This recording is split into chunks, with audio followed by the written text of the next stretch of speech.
नमस्कार, पिंकल मेहरा डोगरा जंगल में एक दफ़ा पुनः आपका स्वागत है। इसमें हमारे साथ पेरेंट्स एसोसिएशन के अमित कपूर जी मौजूद है। अमित जी, आज आप फिर आ गए हैं। अब तो सरकार द्वारा, प्रशासन द्वारा कार्रवाई की गई है बुक्स नेक्सस। कौन सी कार्रवाई?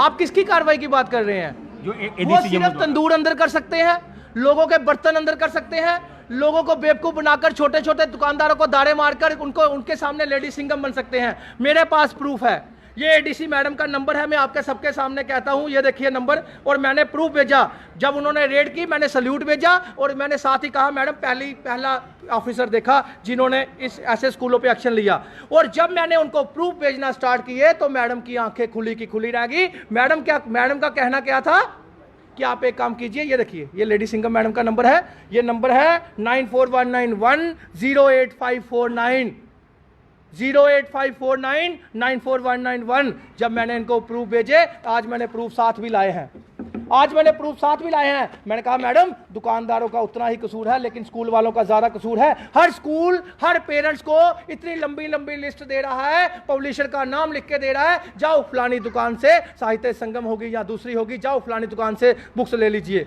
हर एक स्कूल ने अपना कमीशन खोरी का धंधा स्कूल अपने पब्लिशरों के, प्राइवेट कंपनी के पब्लिशरों से साथ चलाया हुआ है।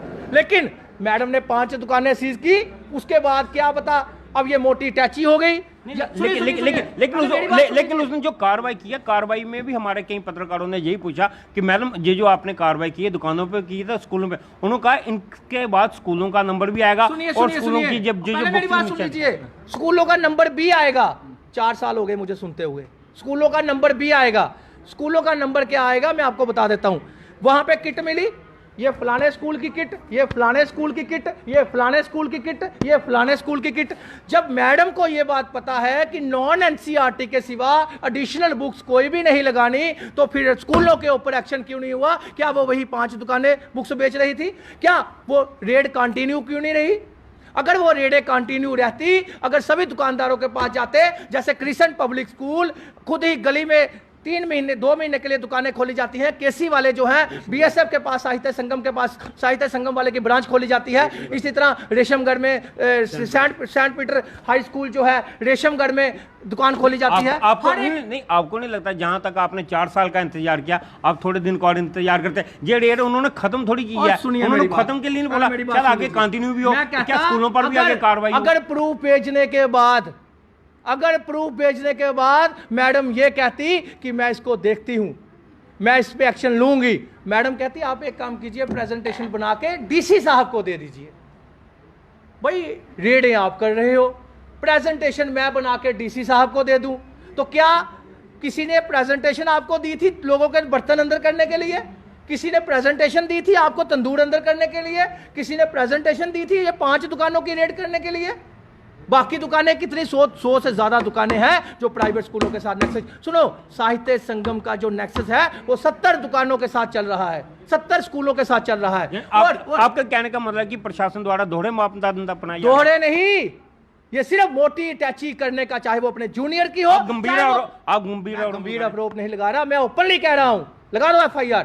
मैं ओपनली कह रहा हूं, अगर ये मोटी टैची लेने का इरादा नहीं था, अगर ये मोटी टैची करने का इरादा नहीं, तो मेरे पास हजारों लाखों प्रूफ पड़े हैं। क्या मैडम हिम्मत करेगी बड़े बड़े मीडिया हाउस के स्कूल को हाथ डालने की? क्या मैडम हिम्मत करेगी जहां पे करोड़ों का नेक्सस चल रहा है? मैं गोयनका जैसे स्कूल की बात करता हूं जिसमें अप्रूवल, इतनी महंगी फीस का अप्रूवल होने के बाद भी, इतनी महंगी फीस का अप्रूवल होने के बाद भी 1 से 1.5 करोड़ रुपया वो पेरेंट से तब भी फालतू में ले रहा है। जेके मीडिया का स्कूल, सुभाष चौधरी का स्कूल, IDPS स्कूल, जहां पे उनकी वाइफ चेयरमैन है, मैं बताना चाहता हूं वहां पे इतना बड़ा नेक्सस चलाया जा रहा है, कोई हाथ नहीं डालता। 9,000 रुपए के बदले 20 हजार रुपया लिया जा रहा है और पेरेंट्स को मिसगाइड किया जाता है, बेवकूफ बनाया जाता है। अब आप हमारे माध्यम से प्रशासन से क्या गुहार लगाना चाहते हैं अंत में?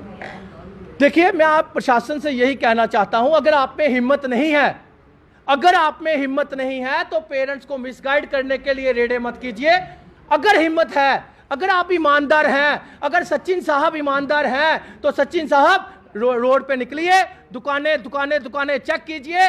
और छोड़िए, दुकानें भी चेक करने की जरूरत नहीं, हर एक स्कूल के बाहर जाकर बच्चों का बैग चेक कीजिए, आपको बच्चों का बैग ही पता चल जाएगा, उसका वेट चेक कीजिए और बच्चों के बुक्स चेक कीजिए, आपको खुद ही पता चल जाएगा। हर एक स्कूल ने अपने प्राइवेट पब्लिशर्स कंपनी से अपनी बुक्स पब्लिश करवाकर वेंडरों से 15-20% कमीशन के ऊपर बिकवाई है। आपने 15-20% कमीशन वालों को 75-75 हजार रुपया फाइन कर दिया। क्या आपने प्राइवेट पब्लिशर जो 70 रुपए की बुक्स को 500 रुपए की बुक्स बना देता है, क्या आपके लीगल मेट्रोलॉजी डिपार्टमेंट ने उनको फाइन किया? क्या आपकी एडीसी मैडम ने जो सिंगम लेडी बने हुए हैं, क्या उन्होंने स्कूलों के जो पेरेंट्स की जो बुक्स दी, क्या वो रिफंड करवा दी? एक मिनट, क्या बच्चों के पैसे वापस हो गए? हजारों प्रूफ मेरे पास पड़े हुए हैं। Saint Peter high school BC road, जिसका एनुअल पास 5,000 रुपए के करीब है, लेकिन ये 9,000 रुपया ओपनली रसीद देकर ले रहा है। क्या ऐसे स्कूलों पे एक्शन ले रहे हो? क्या ले रहे हो एक्शन? नहीं ले सकते। क्यों नहीं ले सकते? कि ये सिर्फ मोटी अटैची करने के लिए बड़े बड़े ऑफिसरों की या फिर इलेक्शन स्टंट था। ये मैं कहना चाहता हूं जम्मू कश्मीर की जनता को, अगर बीजेपी वोट मांगने आती है तो तब वोट देना कि अगर आपका बुक्स की जो बुक्स जो एक्स्ट्रा लगाई गई हैं वो रिफंड होती हैं, तब जाकर देना। अगर आपकी फीसें वही सेट होती हैं, जो फीसें सेट हुई हैं वही ली जाएंगी, तब वोट देना। नहीं तो वही कांग्रेस मंत्री चोर जिन्होंने स्कूल खोल के बैठे हुए हैं उन्हीं को दे देना।